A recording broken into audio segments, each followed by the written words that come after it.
부자들은 교통사고를 거의 안 낸대요. 좀 어려운 분들이, 못 사는 분들이 교통사고를 많이 낸다는 거예요. 왜 그럴까? 먹고 살기 바쁘다 보니까. 부자들은 여유가 있습니다. 그러니까 신호도 잘 지키고 또 몸도 살입니다. 운전도 조심해서 천천히 갑니다. 근데 가난한 사람들은 차도 안 좋은데 바빠. 빨리 가서 만나야 하고 빨리 배달해줘야 하고 정신이 없는 거예요. 그러니까 사고가 나도 부자들은 죽을 사람은 안 죽고 차가 워낙 좋으니까, 중상 걸릴 사람은 그냥 경상으로 넘어가고.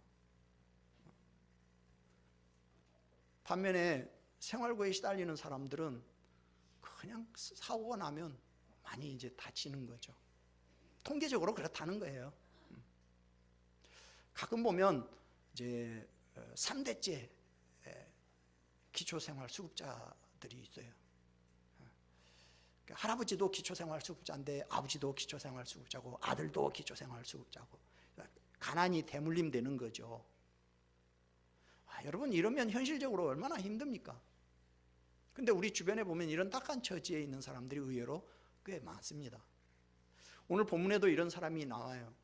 엘리사 선지자를 찾아온 한 여인이 지금 자신의 딱한 사정을 호소하고 있어요. 하소연하는데 1절 같이 읽어보죠.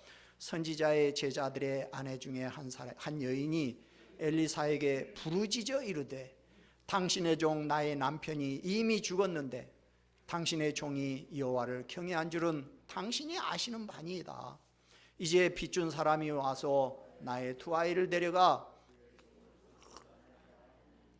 자, 이 여인의 남편이 누구였다? 선지자의, 읽었잖아요. 선지자의 제자였다. 옛날 개혁성경에는 이제 선지자의 생도라고 이렇게 되어 있는데요. 그냥 오늘날 이제 전도사님 정도 이렇게 생각하면 되겠어요. 그러니까 이 여인의 남편은 하나님의 부르심을 받고 선지자의 사명을 감당하기 위해서 엘리사 선지자 밑에서 하나님을 경외하는 그런 삶을 살았어요. 그러다 보니까 생활고를 버티지 못해서 결국 빚만 잔뜩 남겨놓은 채 이제 세상을 떠나는 안타까운 상황에 처하게 된 거죠. 그래서 지금 두 아들이 종으로 팔려갈 그런 처지에 놓인 거예요. 자, 여인이 엘리사 선지자를 찾아와서 지금 이런 하소연을 털어놓는 이유가 뭐예요? 도와달라는 거죠. 엘리사 선지자에게 지금 내 이 문제를 빨리 해결해 달라는 거죠. 누가 빚을 졌어요? 죽은 남편이 빚졌잖아요. 이 여인은 죽은 남편이 진 빚을 지금 왜 엘리사 선지자한테 찾아와서 해결해 달라는 거예요? 엘리사가 빚진 것도 아니고 또 엘리사가 빚을 갚아주겠다고 뭐 보증을 선 것도 아니고, 엘리사가 이 여인의 남편이 남겨놓은 그 빚을 지금 해결해야 할 무슨 이유라도 있습니까? 엘리사는 선지자예요. 돈 버는 사람이 아니에요. 선지자가 무슨 돈이 있어요? 엘리사가 이 여인의 남편의 빚을 지금 책임져야 할 뚜렷한 이유가 있다면 모를까? 그렇지 않은 상황에서 왜 이 여인은 엘리사를 찾아와서 남편의 빚을 지금 해결해 달라고 하는지 이해가 되지 않죠. 여러분, 앞에 한 장 넘기면은 2장 7절에 보면 엘리야 선지자가 이제 승천하려고 엘리사와 함께 요단강을 건너가는 그 장면을 선지자의 생도들이, 제자들이 50명이 이렇게 멀리서 바라보고 있다고 그렇게 돼 있어요. 그렇다면 지금 엘리사의 제자 생도들도 최소한 수십 명이 된다는 얘기예요. 만약 지금 엘리사가 어떻게 해가지고 이 여인의 남편이 진 빚을 해결해 준다면 그러면 이제 어떻게 될까요? 엘리사가 주의 일을 계속 할 수 있을까요? 없을까요? 없어요. 맨날 제자들 집안에 빚 갚아주다가 시간 다 가는 거예요. 상식적으로 생각하면 지금 이 여인은 어떻게 해야 해요? 엘리사에게 지금 찾아올 게 아니라 주변의 형제들을 찾아가서 도움을 구하든지, 아니면 채주를 찾아가서, 채무자를 찾아가서 사정을 해야죠. 저 좀 살려주세요. 어떻게든지 돈 벌어갖고 빚 갚을 테니까 제발 두 아들을 종으로 데려가는 것만은 좀 참아주세요. 어미의 심정으로 살려달라고 애원하면서 매달리던, 그게 현실적인 상황 아니에요? 지금 이 상황에서는 지금 두 아들과 함께 할 수 있는 일이 뭔가, 차근차근 빚을 해결할 방안을 찾아야죠. 그리고 그 방안을 들고 가서 형제들에게 애원을 하든지 채권자를 찾아가서 애원을 해야죠. 근데 왜 이 여인은 채무자나 주변 사람들을 찾아가지 않고 느닷없이 엘리사를 찾아와서 남편의 빚을 해결해 달라는 거예요? 지금 이 여자의 행동을 본다면 엘리사가 이전에도 누구 빚 갚아준 적이 있었나요? 그래서 이전에도 빚 갚아줬다는 소문을 듣고 지금 찾아온 겁니까? 참 이런 경우에 엘리사의 참 입장은 또 얼마나 난처하겠어요. 이거 참, 어쨌든 자기 밑에 있던 생도가 죽었는데 참 사정이 딱하기는 정말 말로 할 수가 없는데, 근데 어쨌든 엘리사 선지자를 찾아와서 지금 막무가내로 사정하는 이 여인을 바라보면서 엘리사 선지자도 또 그 주변에서 그걸 바라보고 있는 생도들이나 다른 이 사람들도, 여러분 어떻게 생각하겠어요? 여러분 같으면, 여러분이 엘리사라면 이런 상황에서 여러분 어떻게 하겠어요? 사실 이 여인은 지금 사면초가에 몰려 있어요. 여인의 남편은 주님의 일에 전념하다 보니까 사실 가정을 온전히 돌보지 못했겠죠. 그러다 보니까 상당한 빚을 질 수밖에 없었겠죠. 그리고 더 이상 이제 친척들로부터는 빚을 얻을 수 없는 상황이 되니까, 그러니까 결국 오늘 보니까 아들을 종으로 데려가겠다는 이런 사람한테까지 이제 손을 내밀어서 빚을 낸 거죠. 요즘 우리 사회식으로 말하면 뭐 더 이상 정상적으로는 돈 빌릴 곳이 없어서 이제 사채 돈을 끌어다 쓴 거죠. 근데 남편이 죽었어요. 그 말은 이제 이 여인이 빚 갚을 가능성은 제로라는 거예요. 근데 모세 율법에 보면 빚을 갚을 수 없으면 그 집에 가서 종살이를 해야 해요. 쉬운 말로 몸으로 떼어야 해요. 지금 이것이 이 여인이 가지고 있는 피할 수 없는 현실이에요. 지금 이 여인에게 도움을 줄 수 있는 사람은 주변에 아무도 없어요. 이 여인은 지금 꼼짝없이 두 아들을 종으로 내줘야 하는 그런 상황에 몰린 거죠. 이런 현실적인 어려움은 참 이 여인과 이 아이들을 굉장히 힘들게 했을 거예요. 그런 상황에서 이 여인은 지금 엘리사 선지자를 찾아온 거예요.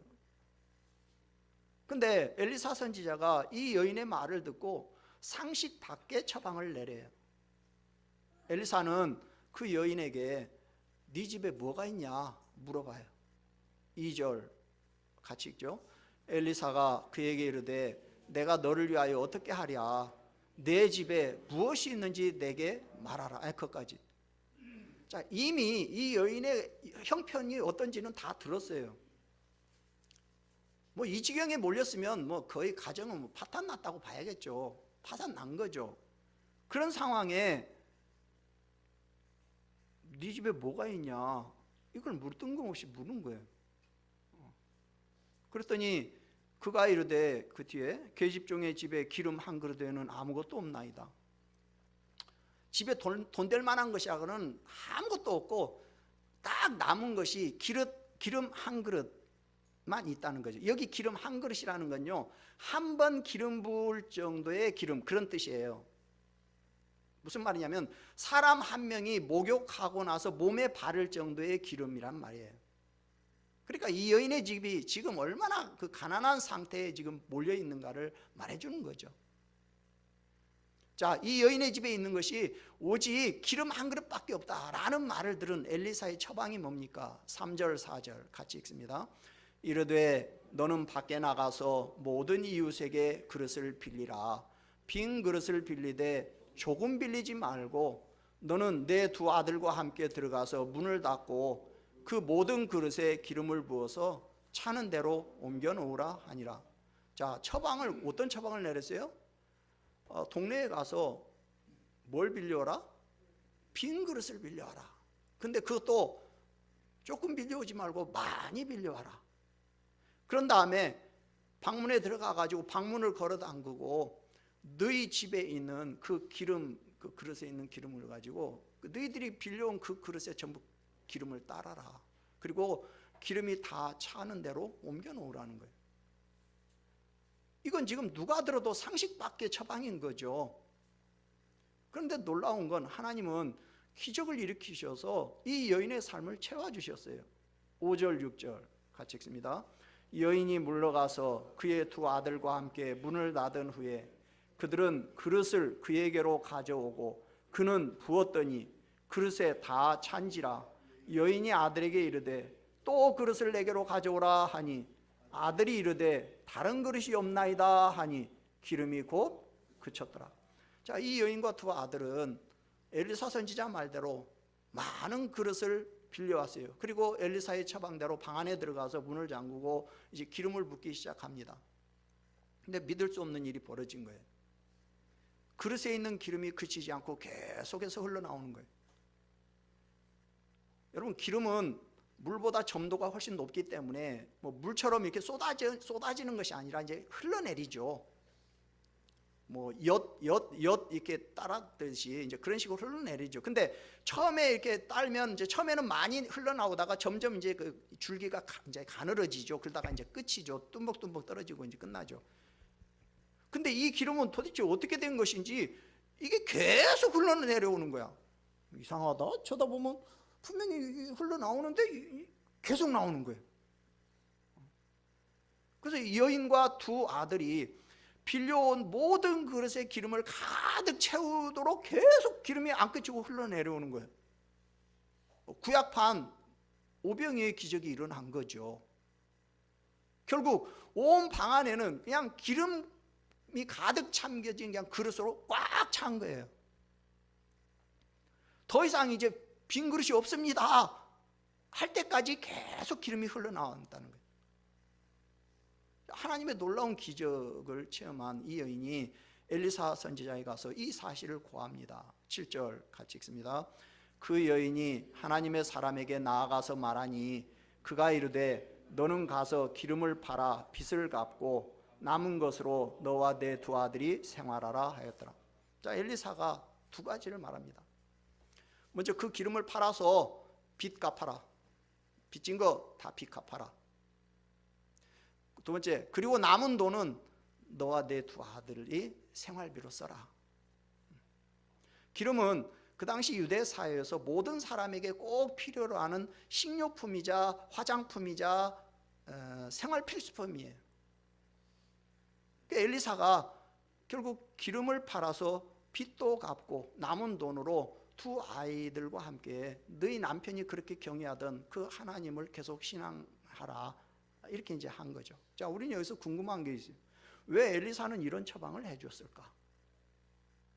왜 엘리사는 이 여인의 빚 문제를 이런 방식으로 해결해 줬을까? 만약에 이 소문을 듣고 그 동네 빚진 자들이 다 몰려온다면 어떻게 할 것인가? 한번 생각해 보세요. 여러분 중에 지금 빚진 사람들이 있겠죠? 근데 여러분 옆집에서 이런 일이 생겼대요. 자, 그러면 여러분 어떻게 하겠어요? 여러분 엘리사 선지자 찾아가고 싶은 마음이 있어요, 안 있어요? 당연히 찾아가야죠. 안 간 사람이 바보인 거지. 자, 지금 선지자 생도가 수십 명이라고 그랬어요. 이 선지자 생도들 중에 빚진 사람이 있을까요, 없을까요? 당연히 대부분 다 빚졌겠죠, 뭐. 자, 그러면 이 선지자 생도들이 이 사실을 알았어요. 그러면 이제 퇴근해 갖고 집에 가 갖고 다 어떻게 할까요? 다 마누라 이제 닥달하는 거죠. 아, 당신도 내일 낮에 좀 선지자님 한번 좀 찾아가 봐. 그러면 자, 어떻게 될까요? 도대체 엘리사 선지자는 뒷일을 어떻게 감당하려고 이런 일을 했을까요? 하나님은 이 여인과 엘리사를 통해서 지금 아주 중요한 이야기를 하려고 하시는 거예요. 그게 뭐냐? 하나님은 하나님의 사람들이 하나님의 일을 하다가 절대로 빚지고 망하는 일이 없다라는 것을 지금 선포하시는 거예요. 주의 일을 하다가 빚지고 망하는 사람은 없다는 거예요. 만약 정당하게 주의 일을 하다가 빚을 졌다면 정당하게 하나님이 다 책임지신다는 거예요. 그 말은 하나님이 부족한 그 부분을 다 채워주시겠다는 거예요. 누구도 주님의 일을 하다가 망하는 일은 없게 해주시겠다는 거예요. 하나님은 경제적인 어려움을 겪으면서까지 끝까지 주의 일을 포기하지 않는 사람의 삶을 책임져 주셔요. 오늘 성경은 이 남편을 누구라고 했어요? 누구라고 소개했어요? 선지자의 제자, 생도라고 소개하고 있어요. 그렇다면 이 남편이 빚을 졌다는 것은 뭐하다 빚졌다는 거예요? 노름하다 빚진 거예요? 주의 일을 하다가 빚진 거예요. 선지생도라는 것은 이 남편이 주의 일을 하려고 경제적인 어려움을 겪으면서도 끝까지 주님의 일을 포기했다는 거예요? 안 했다는 거예요? 포기하지 않았다는 거예요. 그래서 이 선지생도에게 빚이 그렇게 많이 남게 된 거예요. 만약에 하나님의 사람이 내가 도저히 이런 식으로는 못 살겠다, 그래가지고 내가 밤에 대리운전이라도 해야겠다, 뭐 그랬다면 빚 안 졌겠죠. 근데 나는 모르겠다, 나는 죽든지 말든지 끝까지 주님의 일을 해야겠다, 그러니까 빚진 거예요. 만약에 선지생도가 주의 일을 하다가 빚지고 그 아들이 종으로 만약에 팔려가게 되면 그러면 누구 망신이에요? 하나님 망신이에요. 그러니까 하나님이 그걸 아시는 거예요. 그래서 하나님은 경제적인 어려움을 겪으면서까지 끝까지 주의 일을 포기하지 않는 사람의 삶을 책임져 주셔요. 그래서 하나님은 선지자 생도의 아내와 그 아들들의 위기를 이런 방식으로 해결해 주신 거예요.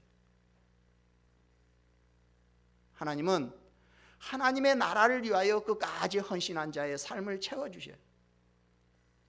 오늘 엘리사의 처방은 단순히 한 여인의 현실적인 어려움을 해결해 준 게 아니에요. 이건 개인적으로 하나님이 한 가정의 빚을 갚아주신 사건이 아니에요. 하나님의 나라를 위하여 경제적인 어려움을 안고서 끝까지 헌신한 자의 삶을 보상해 주신 거예요. 정말로 주님을 위해서, 하나님의 나라를 위해서 경제적인 어려움이 있지만 끝까지 헌신하고 끝까지 함께한 자에 대한 주님의 보상인 거예요. 하나님은 주의 일에 헌신하는 자들의 삶을 돌보시고 채워주시는 하나님이셔요. 믿음의 사람들은 이런 복을 누릴 수가 있어요. 우리는 끝까지 주님에게 헌신하는 자의 삶을 채우시는 하나님을 기억해야 해요. 하나님은 이 여인의 문제를 이 여인이 할 수 있는 방법을 통해서 채워주셨어요. 하나님은 이 여인에게 복을 주시는데 이 여인이 아무것도 안 하는 무의 상태에다가 복을 주시는 것이 아니에요. 이 여자가 가지고 있는 기름 한 그릇, 그리고 빈 그릇을 빌리는 헌신을 통해서 이 여인의 문제를 해결해 주셨어요. 여러분, 하나님의 기적을 체험하고 싶습니까?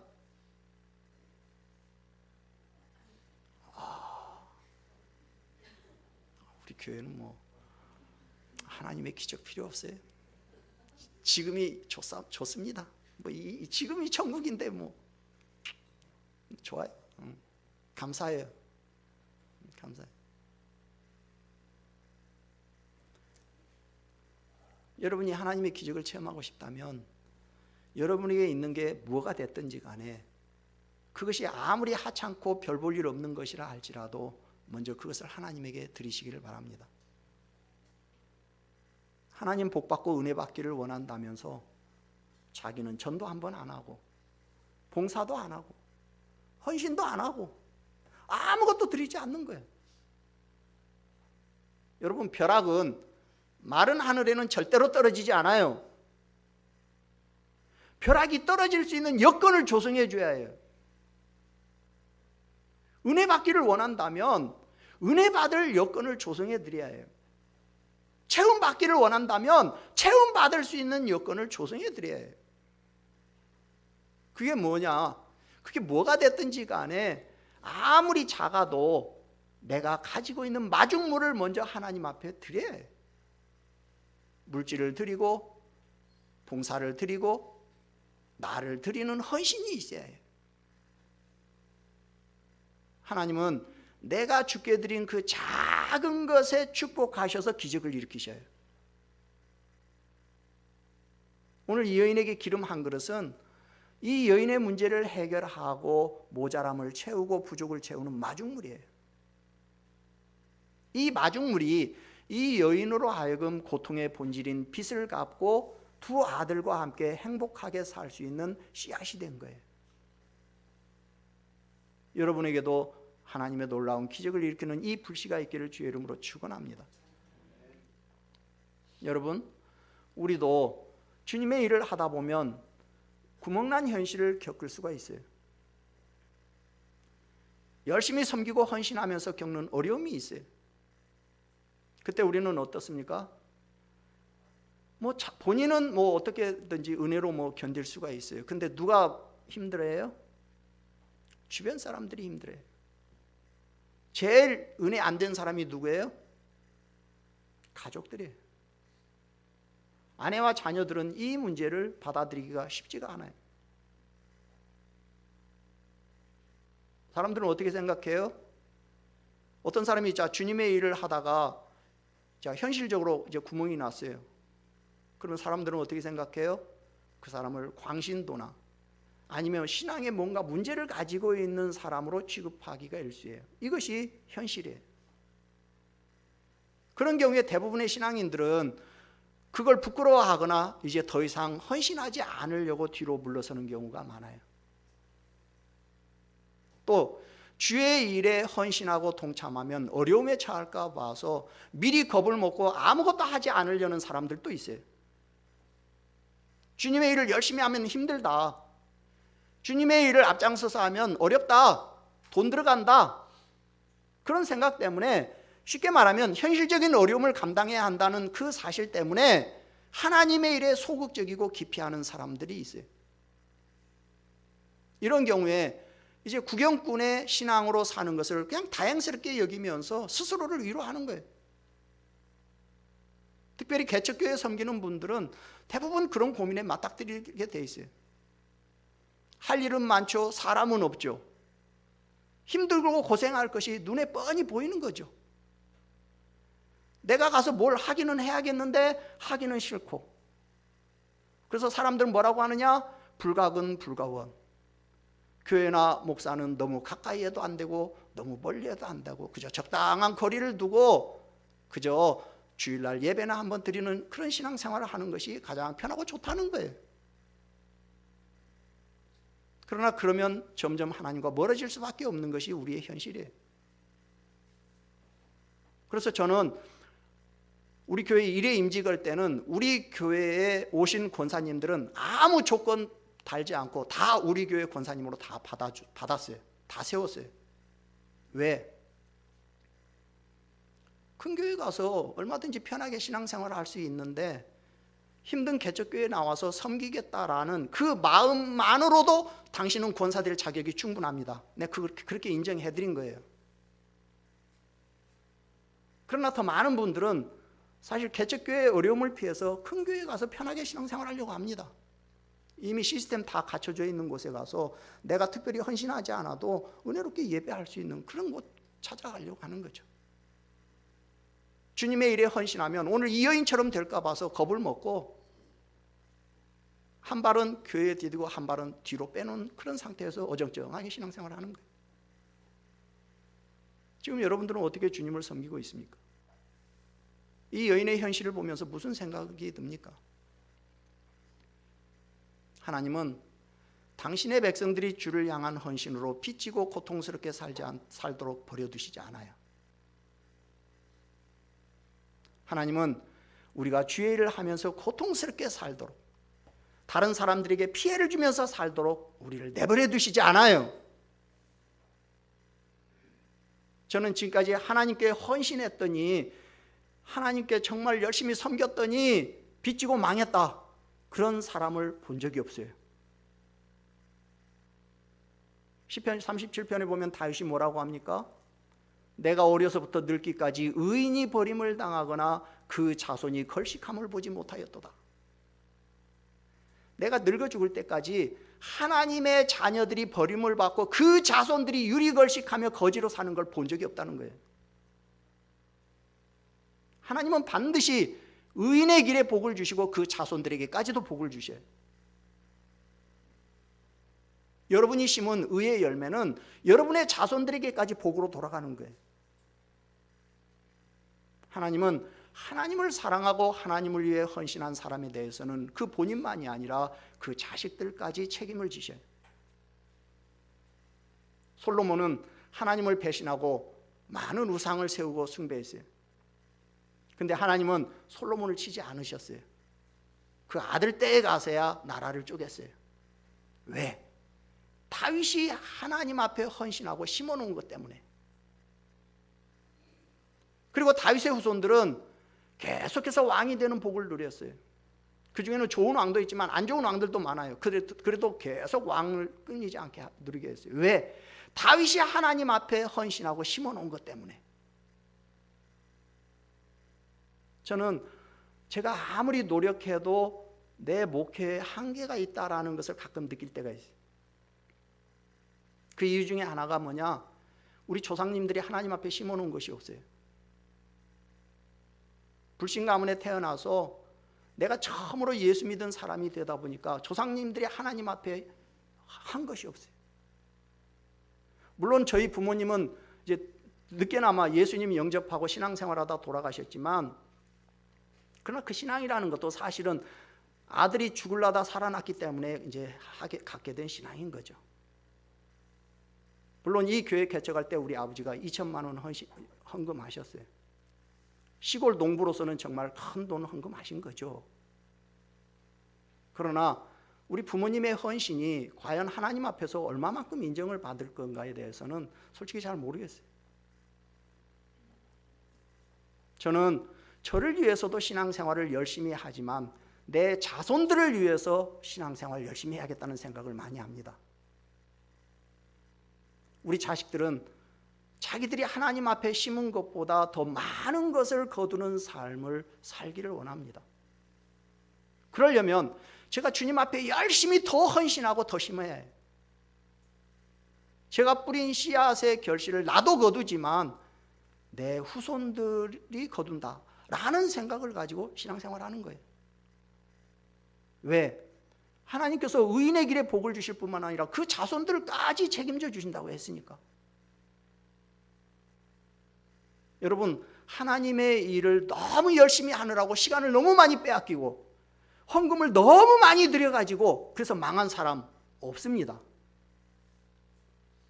가끔 보면 자기 친척 중에 무슨 작은 어머니가 너무 예수님을 열심히 믿어가지고 집안이 어떻게 되어서 그래서 자기는 열심히 안 믿는다고 하는 이런 사람이 있는데요. 그거 오해예요. 분명히 본인이 모르는 내막이 있어요. 그건 그분이 피상적으로 바라본 것이고, 주님의 일을 너무 열심히 해가지고 망한 사람은 주님 나라에 한 명도 없어요. 예수님께서도 마가복음 10장에서 분명히 약속해 주셨어요. 내가 진실로 너희에게 이르노니 나와 복음을 위하여 집이나 형제나 자매나 어머니나 아버지나 자식이나 전토를 벌인 자는 현세에 있어 집과 형제와 자매와 어머니와 자식과 전토를 100배나 받고, 몇 배? 100배나 받고 내세의 영생을 받지 못할 자가 없느니라. 우리가 주님의 일에 헌신하면 이 현세에서도 100배를 받고요. 100배를 받고 내세에는 구원을 받지 못할 사람이 없대요. 주님이 분명히 하나님 앞에 헌신하고 드리는 자에 대한 보상을 약속해 주셨어요. 어떻게 해야 합니까? 첫째로 내게 있는 모든 것은 내 것이 아님을 믿으시기를 바랍니다. 지금 내게 있는 모든 건 다 하나님께로부터 온 거예요. 우리에게 있는 모든 소유의 근원은 다 하나님이셔요. 쉽게 말하면 하나님이 주셔야 되고 하나님이 채워주셔야 해요. 이 땅에서 내 것이라고 주장할 만한 것은 아무것도 없어요. 내 재능도요, 내 것이 아니에요. 내 시간도요, 내 것이 아니에요. 내 건강도 내 것이 아니고요. 심지어 내 생명도 내 것이 아니에요. 내 것이면 왜 죽습니까? 아프지 말고 영원히 살지. 지금 나한테 있는 모든 것은 하나님의 목적을 이루기 위해서 하나님께서 나한테 임시적으로 주셨다는 사실을 믿으시기 바랍니다. 하나님의 목적대로 사는 것이 하나님께 붙들리는 비결이에요. 둘째로 내게 있는 모든 것을 주님을 위해서 사용하시기 바랍니다. 사실 우리의 노력도 필요하지만 우리의 노력으로 안 되는 부분이 훨씬 많아요. 여러분들이 인생 살면 느끼지 않아요? 내가 할 수 있는 것보다는 내가 할 수 없는, 내 손을 떠나 있는 것들이 훨씬 많잖아요. 내 인생에 정말 중요한 것들은요, 사실 다 내 손을 떠난 것들이에요. 여러분의 부모를 여러분들이 선택해서 가졌습니까? 여러분이 태어날 날짜를 여러분이 선택했습니까? 아니면 여러분이 죽을 날짜를 여러분이 선택할 수 있습니까?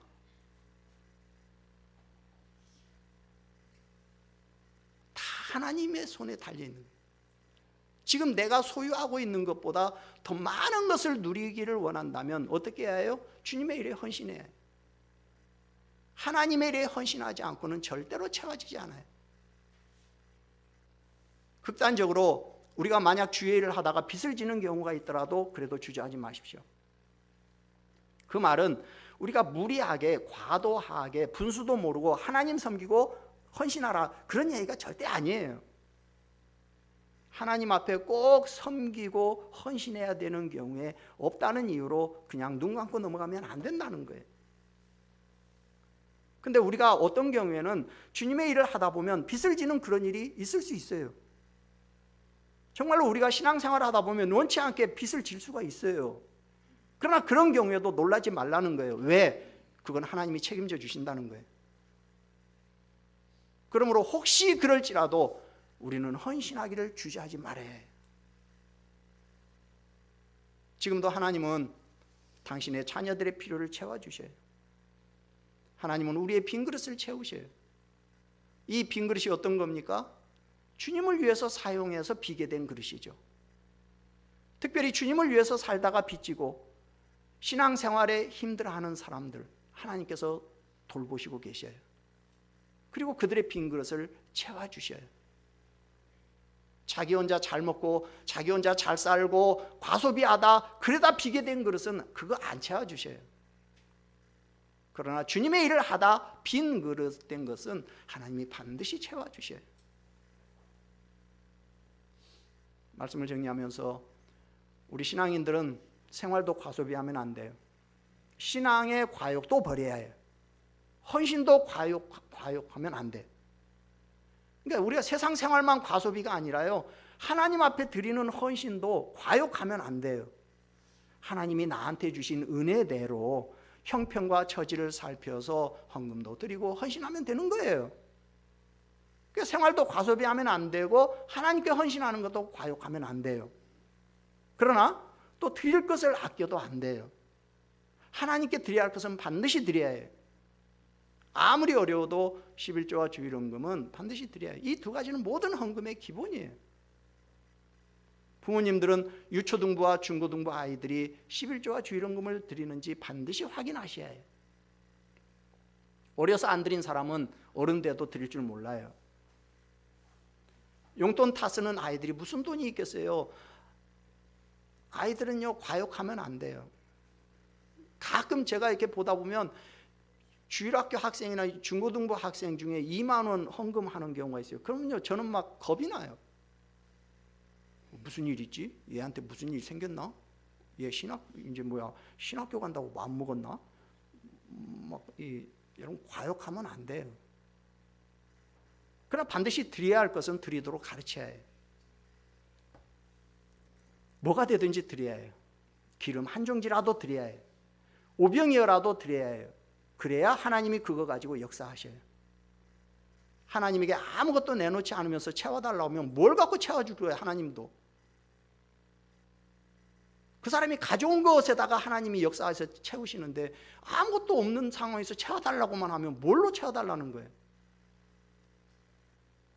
하나님은 절대로 우리가 주의 일을 하면서 빚지고 살지 않게 하셔요.